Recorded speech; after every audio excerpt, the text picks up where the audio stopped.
natay mga kaigsunan, mudawat sa Santos nga bautismo mga paniud ko nitindog sila kagabi mga kaigsunan kung ako nalipay nga nibalik mo dinhi karon o kung naa magaling magduha pa o napay mga alibog diha sa inyong kinikuan una basig masupon yung ginikanan. Gusto na ko i-share lang akong experience.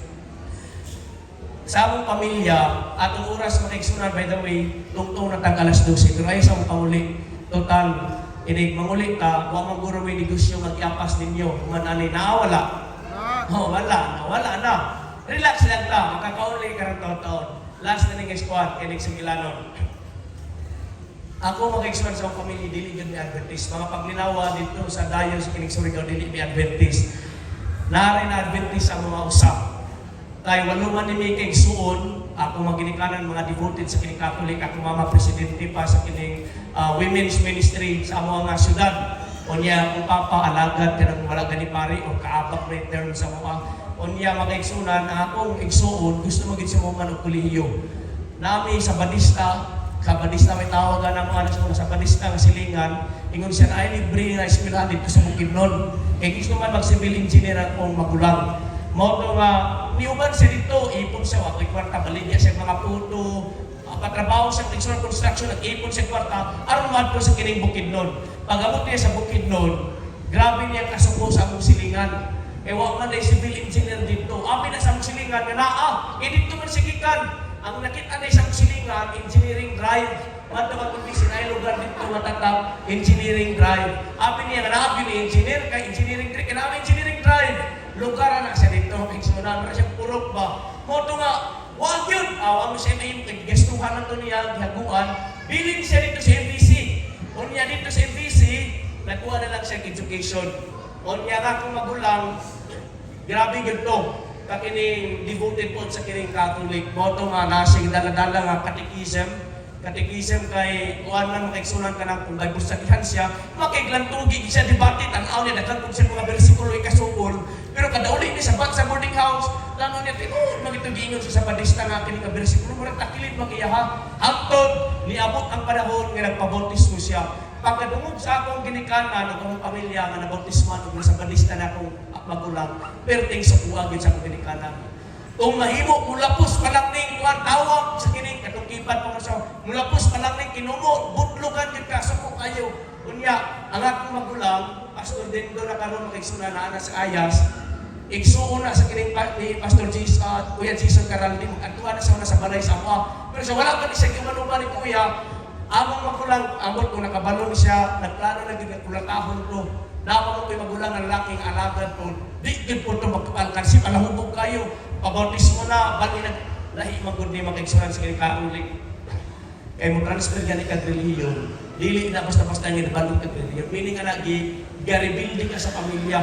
Buti pa sa buka nagsalikuan na nimo. Talikdan nimo yung pamilya. Mo na tradisyon na mo na kulang taon na mo magulang. Mo na pag naon niya sa bus, katakan na kay uli naman na siya pagkuan na pag December. Lalo na kulang taon, paghaw ka sa bus, dalang magbabag sa kinikuan balay, niingon man ang magulang nga magkampo sa ta. Kinsa may makulatan na magkampo sa. Moto nga na-cancel makaigsunan. Pagkabuntag na mag-student, gabi naman, tulog na pagkabuntag. Siya may namukaw nga, mukaw mo, kay magkampo ta, mag-worship. Moto nga, nagpingala sa magulang nga. Di naman ninun, madahin kay mag-worship, kanta-kanta siya dito, kapang Ginoo. Natingala siya, nabako naman niya akong kuwanig suon. Kaya nga akong magulang makaigsunan, amon, kung kabalon si Pastor Jason, siguro kabalon siya nga adik. Pero grabe itong adik. Ingon siya adik.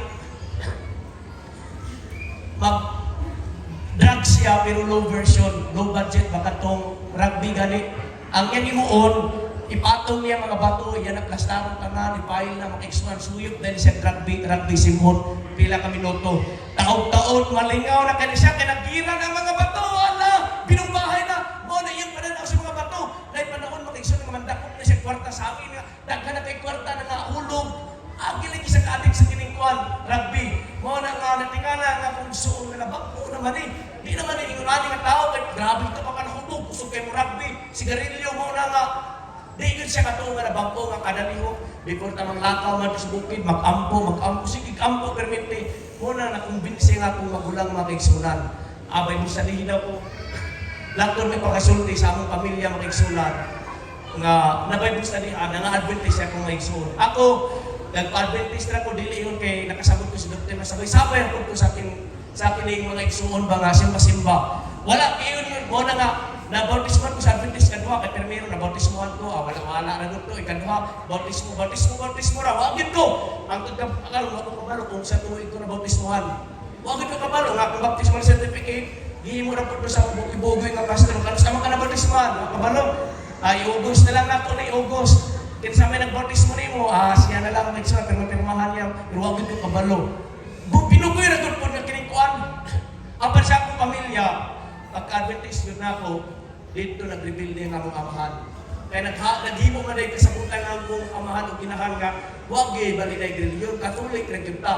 Mao to nga perting sa tuwan niya ng Adventist sa tanan. Dito kada adlaw ni sa bubog-bubog. Bubog siya kada adlaw, alos permente kada adlaw kay nag-rebuild din na siya. Unya dayon naan si kalagot sa amoa. Naguba among among pamilya pigsunan tungod ani relihiyon o kamatuoran. Wala na dugma sa panimalay, siningkitay na permente ang na mga mahanag kasakit. Pero sa last niya nga makaigsunan nga kasakit sa cancer before siya namatay. Nagpabautismo pa to pero naglibog ko ba sa pabautismo na ba to, hatlok na kasi gisilutan sa Ginoo. Pero ang akong punto yung nani, kung mag-isgot ang relihiyon o kasakit, mga kaigsunan ni agi ko anak, grabe na ay guba ginang pamilya aning agi aning relihiyon o kitawag na to o kining kamatuoran. Mao nanining ang kabuntagon. Ako yung isulti sa inyo, ang kadaghan ko nga kanang ginaluto sigitan ba, kanang akong papa murag pula na ginignaon, mingon siya, sama! Musimba ka dili! Balik ka dito sa kinikwan dili! Isog tayo mo nang usay ko, di may kapugong simba na lagyan may balik dito sa ginikuan, Catholic Church. Simba, kung kayo na ay magpugong. Mana kung nasa inyo, hindi nagkuha-duwa, huwag magaling nagpugong sa inyo ang libre yun ang kinikuan. Ang kining ato ang kamaturan, abli ni siya makaiksunan, gitandiyak sa Ginoo. O kung nasakitan mo galing ka, ako mga ikonsulti, dilikod ko ganahan magsulti mga kamaturan nga sakit, galit o kaya di ko gusto magubag relasyon. Pero kung medyo na mo galing nasakitan ini nga mga taknaa o sa mata gabi, akong pamilya po nasakitan kaigsunan. Pero dili na ako na ikadalo o ugngan na kining kamaturan tungkol kay maugin na siya tinuod. Because ang tinuod mga kaigsunan, musugutag sa dili. Ang doktrina sa Ginoo, gipan pa sa adlaw pagpaulay tanan nga doktrina may tungod sa kamatayong tanang pagkaon, gituis na kayo ni Satanas. Maayo gyud kayo mapagkatuis. Mao na nini nga buntagon udto na makaigsunan. Before ta maglingkod, ang Ginoo gyud kanunay nagapanuktok sa tagsatag sa nato kasing-kasing. Nanuktok siya ngaon ta barugan nato kamaturan nga atong ibaluan. No? Kaya kung wala pa ni barog ang atong igsuon, wala yo'y muani sa inyong atubangan o may unani makaigsunan na magwali. Dili, may unani pa akong kinabuhi makaigsunan kung wala ni barog ang igsuon. So kung naamagaling ikaw ang anak karon nga imong ginikanan nagpugo, ayaw pagpapugo. Tungod kay puhon, bisan magdumot na sa imo, musukog na sa imo. Ang Ginoo pinagi siyang panalangin, ang tibok nimong pamilya mahimong mga langad tungod sa imong pagbarog. Mao na nga tindog kung unsa magaling ang kining kamaturan kay imong baluan. Ayaw pagpapugo, barkada, silingan, ginikanan. Kung unsa imo na baluan kamaturan, tindog mo kaigsunan. Kay umabot ko niyang panahon, nga siya kadong pagbalik, siya mag-ingon, well done, my good and faithful servant. Dili nga kautuhon once again, mora gyud niya mabilin nga mensahe. No, makita ta sa langit tanan. And our identity mora gyud to. Itang tanan nangalagad tungod kay mubalik unya ang Ginoo. Unta ang walay bisag usa nga kining mawala sa matag sa kanan mo natong tanan. And lastly, ingonani ako ang ingonani ra gyud mga igsunan. Ang tinuod ang Ginoo wala manginanglan sa atong pagdayon. Atong pagsimba ba matagpuan sa bado. Kay nganuman billions of creatures in heaven nagsimba sa Ginoo. Mga tao nagdaig magigsunan iyang binuhat mga angel, tanang perfecto, nagdaig sa Ginoo.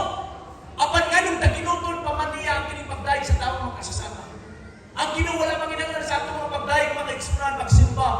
Apan iyang gituyo nga matagkaroon ko niya mag-ampo ta, matagkaroon ko niya, matag-an nagpapaulay anuman. Kay kabalo ang Ginoo, maura niyang pamagi itang tanan magproteksyonan o dili ta makalimot sa atong identity. Mo na matag Sabado sa atong pagsimba dili ingon kay ako kung Ginoo nga kung di ka mosimba maglagot og magsumba Ginoo.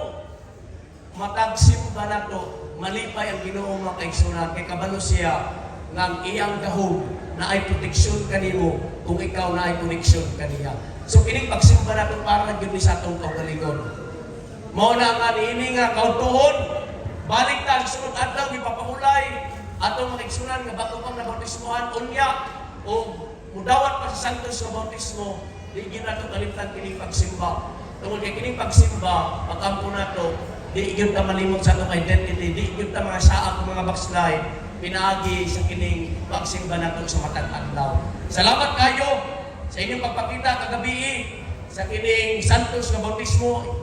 Isip nga personal natong manunuwa sa atong dawaton si Kristo unya. Dini nga kumutago na kung ihangyaw matag usa. Tindog ta pagkampo tang tanan.